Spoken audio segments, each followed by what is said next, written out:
Hello friends, अस्सलाम वालेकुम। आज का हमारा टॉपिक है सिफिलिस। सिफिलिस एक सेक्सुअली ट्रांसमिटेड डिजीज़ होती है और ये बैक्टीरियम से काज होती है। एक स्पाइरोकीट बैक्टीरियम होता है, यानी स्पाइरल ग्रुप के बैक्टीरियम में ये इंक्लूड होता है। ट्रिपोनेमा पैलेडम इसका नाम है।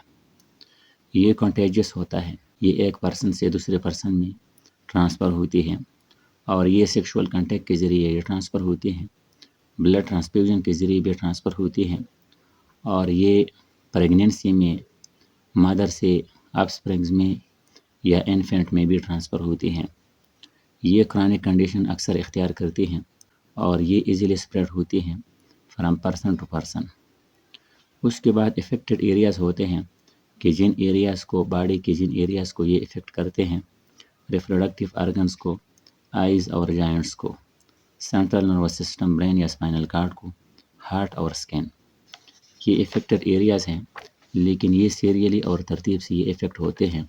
डायरेक्टली शुरू में सारे ये ऑर्गन्स इफ़ेक्ट नहीं होते। अर्ली स्टेज सिम्टम्स होते हैं जिसको प्राइमरी सिफिलिस कहते हैं, यानी सोज होते हैं या चांकर होते हैं on any part of the body. Source appear होते हैं शुरू में या चांकर होते हैं। चांकर का मतलब ये है कि जहाँ पर ये पैथोजन या ये बैक्टीरियम स्किन में या किसी बॉडी पार्ट में एंटर होता है तो वहाँ पर एक नोड्यूल बनाता है और वो नोड्यूल पेनलेस होता है। एक पेनलेस नोड्यूल, एक हार्ड और पेनलेस नोड्यूल को चांकर कहते हैं।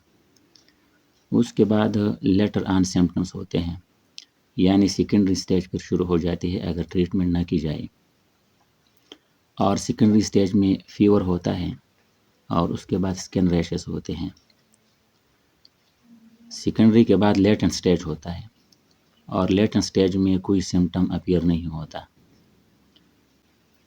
और लास्ट में टर्शरी स्टेज होता है।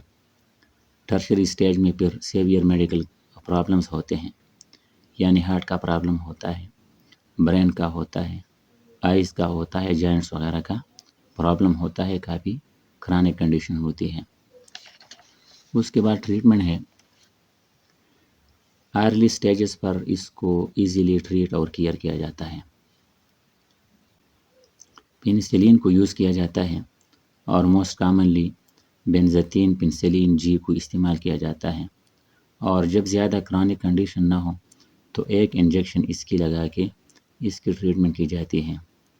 अगर कोई पर्सन एलर्जिक हो बेंजाथीन पेनिसिलिन का तो फिर डॉक्सीसाइक्लिन या टेट्रासाइक्लिन को यूज़ किया जा सकता है। कॉमन मेथड ऑफ डायग्नोसिस में dark field microscopy most common एक मेथड होती है और इसके ज़रिए इसको डायग्नोस किया जाता है।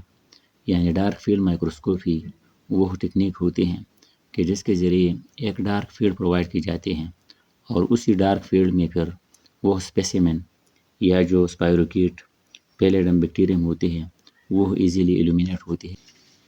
उसके बाद लेटेंट स्टेज और सेकेंडरी स्टेज। जिस तरह आपको बताया, लेटेंट स्टेज में कोई सिम्टम अपीयर नहीं होता, जबकि सेकेंडरी स्टेज में नॉर्मल से ज़्यादा सिम्टम्स होते हैं as compare to the other stages. Okay, thank you.